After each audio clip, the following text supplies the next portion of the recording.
Hi, everyone. Judge Andrew Napolitano here for Judging Freedom. Today is Wednesday, September 10th, 2025. From I'm not sure where, but in China, Pepe Escobar joins us now. Pepe, a pleasure, my dear man. Thank you very much. Where did we find you, Pepe? Enormous pleasure, Judge. I am in Xi'an, China, the former imperial capital, Shangan. That was the start of the ancient Silk Road, which I'm going to retrace again. I wanted to do this years ago, but COVID intervened, so I'm doing it now. And the contrast, Judge, between the dynamism all across China and all the horror stories that we have to put up with, especially in West Asia and across the West, it defies imagination. Wow.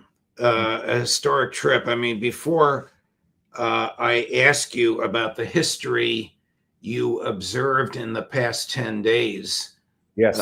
At Vladivostok, in Beijing, and wherever else you were traveling, I must ask you about the events of the past 48 hours. The Israeli regime, with the knowledge, consent, and help of the Trump administration, bombed a residential neighborhood in Doha, the capital of Qatar. The Qatar air defenses and radar systems, which are operated by the United States, stood down, and these 10 planes did their damage. They were refueled midair by the British Royal Air Force, and then they returned to their home bases in Israel. What all of this was an attempt to assassinate the Hamas negotiators who had immunity from this because they were participating in a negotiation.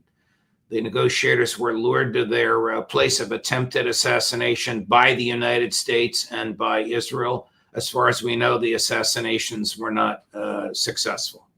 What is the international reaction to this monstrosity?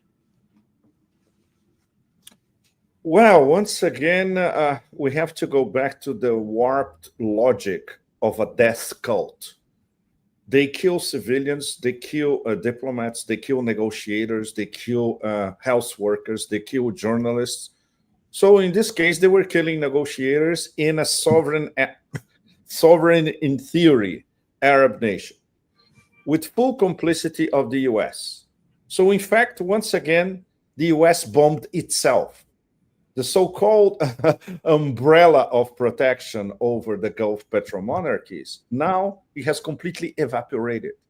If Israel can do this with Qatar, which is extremely pliable and was always extremely pliable vis-a-vis Israel, tomorrow they can do this against MBZ in the Emirates. They can do this against MBS in Saudi Arabia. So the Gulf petromonarchies, they have a lot of work to do to re-study the so-called American umbrella protection, which was a kind of a mafioso deal. This deal now, it's over.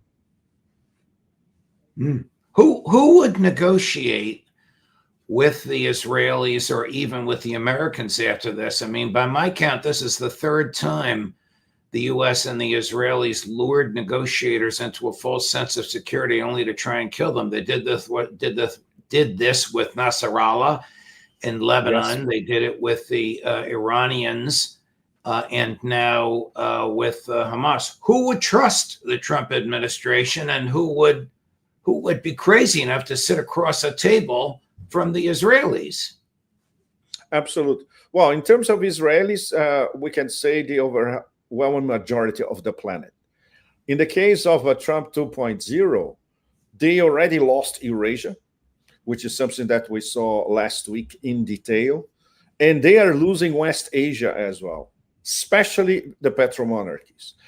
It was very, very easy for the petromonarchies for at least 2 decades. We had fires of hell raging in Lebanon, in Iraq, in Syria, but they were always protected. They were protected by the Americans. They were building their glitzy towers. They were bringing, very, very wealthy tourists. And all that bling bling was very safe under the supposition that they were protected. They were never protected. And when Israel comes in an out of control death cult, which it is now, in the past few months, they have been bombing literally everybody. There's no way out, and there's no diplomacy left, and international law. Come on, you have this. Is there maybe a year and a half ago, you had expressed the view that a resistance was growing on the Arab street, so to speak, and it was of such profound in sincerity that it would eventually reach the Arab governments. Do you still feel that way? Is there a resistance? Is it meaningful? Will it manifest itself in some military resistance, or is Netanyahu unstoppable? At the moment, from a death cult point of view, yes, he is unstoppable.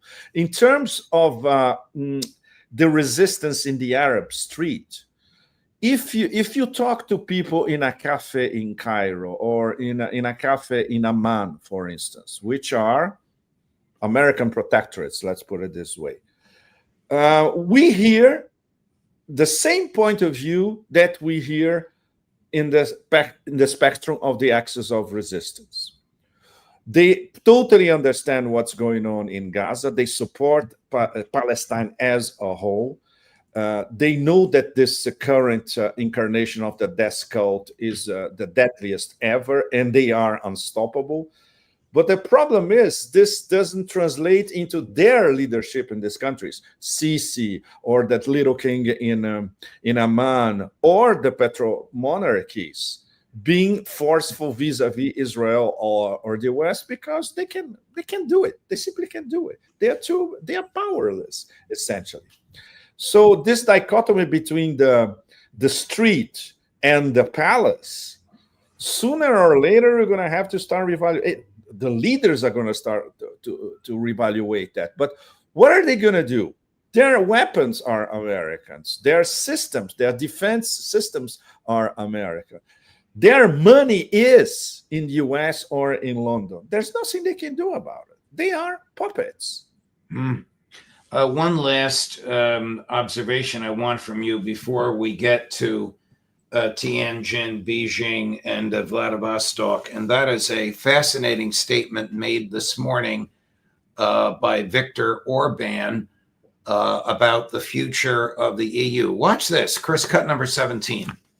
I believe that the European Union has currently entered a state of fragmentation and disintegration. And if this continues, which is, in fact, the more likely scenario, then the history of the European Union will go down in history as the disappointing outcome of a noble experiment.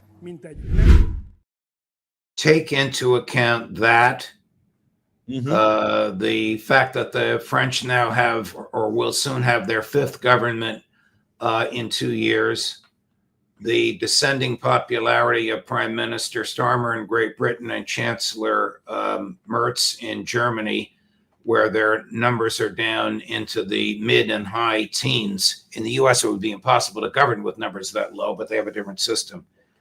And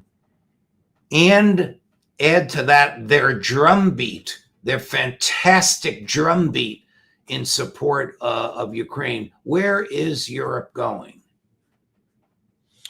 Well, the EU is already, Orban is one of the very few EU leaders who knows from the inside, because he knows the absurdity of Brussels from the inside and how it is collapsing the whole institutional framework of the EU. And the nation states that are part of the EU, they are crumbling as well. Today, Judge, today is blockage day in France. There are blockades all over the place across France, and it's a citizen policy, in fact. And the people every region in France, from Bretagne in the north to Marseille in the south by the sea. They're saying the same thing. We can't stand this thing anymore. And this thing means that puppet in the Élysée Palace, which is universally hated. His approval rate is actually less than 10%, the real approval rate. And there's nothing they can do about it. And for instance, a few weeks ago, I was in France, but not in Paris. When you go to Brittany or Normandy, for instance, and you talk to average people, then you feel the pulse of the province, as they say, the provinces. And this is the real France. And people can't stand it anymore. And at the same time, they say, look, there was a lot of talk about today, a few weeks ago, about September 10th. Let's paralyze the whole country and see if they understand the message. They don't. Macron will never understand the message. He appointed another idiot to be his next prime minister, and this government is going to fall in between 1 or 2 months. Everybody knows that. Yeah. But nothing changed. Yeah. The Shanghai Cooperation Agreement Annual Summit, the Victory Day Parade in Beijing, the Eastern Economic Forum in Vladivostok, all of which you observed. How significant were these three events in forming a new economic and security order and thumbing their noses at the West? That was the most important week, one of the most important weeks of this millennium for the Global South and for Eurasia as a whole. When we analyze what happened in these, practically, we can say four dates and happenings. The SCO in Tianjin, which came out with a very forceful declaration, and President Xi here in China openly proclaiming the necessity of a new global governance system. This is something that he has been saying for years. In Beijing, for instance, a few days ago, I bought, I think his latest book, in fact, English translation. It's called The Modernization of China, a collection of speeches, excerpts from speeches. And he started talking about global governance by 2015 or 16 already. So this is a mature process. Then the next day, we had the one-on-one between Putin and Xi in Beijing as well, at the Zhongganai, which is the official residence of the presidency of China. So when you have a meeting like this in the Zhongganai, this is at the absolute top. And they discussed everything, not only their strategic partnership, but ahead, these multilateral organizations, SCO and BRICS especially, and the leaders of both are, everybody knows it, Russia and China. Then we had the parade, which was a self-confident nation in front of Tiananmen Square. I wouldn't say showing off, but basically showing, look, we are strong, we can take care of ourselves. So it's better if anybody out there has ideas of confronting China. It's not going to be like the century of humiliation in the 19th century. And then we had business in Vladivostok, where we had Chinese, South Koreans, people from all across Central Asia, from South Asia, from Southeast Asia. There was enormous delegations from Southeast Asia discussing business. And the most important element, which is oil and energy from the point of view of the Arctic Russia.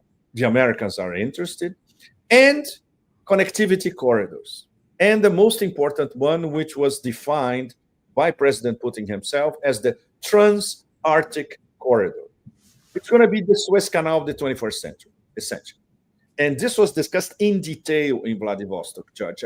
I went to 2 round tables in Vladivostok. One of them was absolutely striking. We had, for instance, the head of Rosatom, the state nuclear conglomerate in Russia, Likashev. Likashev is an excellent CEO. He gave a half-an-hour breakdown of everything that they plan to accomplish with this new connectivity corridor and the challenges as well. And we need to find the money. It's not only the federal funds from Moscow, provincial funds, but we need investors as well. But this is, can you imagine a project of this breadth and scope, which is a project of national interest for Russia as well, national security? It's equivalent to what the Chinese did in starting in the end of the millennium. At the time, they used to call it Go West, which is to develop Tibet and Xinjiang. That's where I'm going next, in fact. I remember at the time, in my previous trips to Xinjiang, you could see it building. My Chinese friends are telling me, you have no idea what you're going to see now in terms of the development of Xinjiang. Was the decision by President Trump to impose 50% secondary tariffs in India sort of the last straw that produced those remarkable pictures of Modi, Putin, and Xi embracing, smiling, making happy eye contact with each other? It was the last straw, Judge, absolutely. In fact, our Chinese friends, for instance, I remember some excellent discussions with Chinese academics during the BRICS in Rio, which was not a long time ago, was in early July. Now, for instance, on Monday, we had another dinner here with some top-class scholars and academics, and they say, yes, it's true that there was a sentiment here in Beijing of lack of trust between China and India. This is changing. After the SCO, after putting Xi and Modi together, after the fact that Modi actually came here to China as an honored guest, but to also defend Indian national interest, but Eurasia interest as a whole. So the China-India relationship changed completely last week. And of course, our friend Donald was instrumental. Wow. What is where is the second largest bank in the world? I think I know the answer because you told me already, but I think the answer will surprise people watching us now. Sberbank from Russia. Absolutely. And in one of the panels that we were in Vladivostok, the CEO of Sberbank, Herman Graf, was there. And he said that, if I remember correctly, was the first time that he actually said that in public, that the second largest bank in terms of transactions in the world is Sberbank. It is larger than every American bank except for Chase. Except JP Morgan. Wow. This is, but Sberbank is, it's a behemoth, in fact. And it's respected by the international banking system, financial community, etc. Do Moscow, Beijing, or New Delhi need SWIFT? Do they need the American banking system? Do they need the dollar any longer? No, they don't. And this is what these I call them lab experiments inside BRICS. This is what they are working on. So when you hear our friend Grandmaster Lavrov saying that we are, he never mentions de-dollarization. He always says we are increasing a trade among us with our national currencies. This is exactly what Russia and China are doing. Now it's over 90% in yuan and rubles. So this is going to go all around the 10 Eurasia, the 10 Eurasia members of the SCO, the 10 BRICS members, and the partners, the BRICS partners and the SCO partners as well. So this is where we're going. They are flowing in parallel, these two multilateral organizations, BRICS and SCO. BRICS, of course, is more geared towards geoeconomics. And there's a geopolitical aspect that's very important. The SCO started as security and now is going towards geoeconomics as well. And soon we're going to have on the table on the SCO very similar proposals that we see on the table with when BRICS get together. Will BRICS and SCO eventually emerge and become the same thing, an economic, political, military cooperative? Judge, we should ask this question to somebody that Donald Trump deeply admires, Lukashenko. Lukashenko said that last year. Eventually, BRICS and SCO will merge. And logically, it makes total sense, especially because the top four on both, Russia, China, India, and Iran. Iran is more complicated because we can say Indonesia in BRICS. Indonesia, it's the very important I. The new I in BRICS is Indonesia. Much more Iran, of course, because Iran is under attack by the West still. But these four are on both. And the Central Asians, some of them are part of BRICS. We have two Central Asians as BRICS partners, Uzbekistan and Kazakhstan, the two most important of the Central Asian states. And Southeast Asia, they are partners of SCO, and some are partners of BRICS as well, like Thailand and Malaysia, for instance. So they are merging. And what they discuss in the summits and what they discuss at the level of their foreign ministry, which are now talking all the time, and that included on Monday, this extraordinary summit of BRICS, which was called by President Lula from Brazil. There was nothing spectacular. And we could even say that was relatively lame. Basically saying what all of us already know. But there's a twist. What President Putin said during this extraordinary summit, the Kremlin said, no, we're not going to have it released. Apparently, it was something really groundbreaking. Nobody knows what it was. This is a secret for the moment. Wow. But Putin relayed a very important message to his BRICS partners, and obviously related to the current wobbly negotiations between Moscow and Washington, and of course the tariff war. Because when you learn what this is that President Putin said, I hope we'll be the first people that you reach out to. Of course. Pepe, thank you very much. This stuff is so fascinating, and it keeps getting more and more fascinating. Where will you be when we reach you next week? Wow. Okay. The short version is middle of next week. I'll be between Dunhuang and Yaoyuguan, which is the end of the old Great Wall.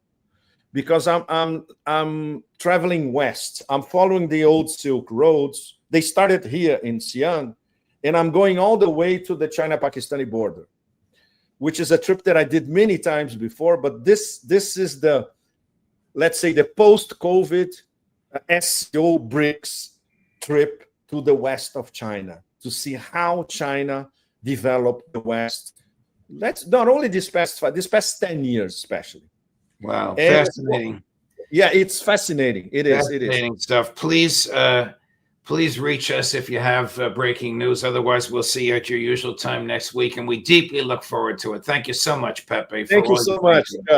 Greetings from Xi'an. Thank you. Be well. Safe travels, my friend. Wow, what an experience. Still a busy day coming up. At noon, Professor Jeffrey Sachs. At 1 o'clock, Colonel Lawrence Wilkerson. At 2:15, Aaron Mate. At 3 o'clock, Professor John Mearsheimer. Judge Napolitano for Judging Freedom.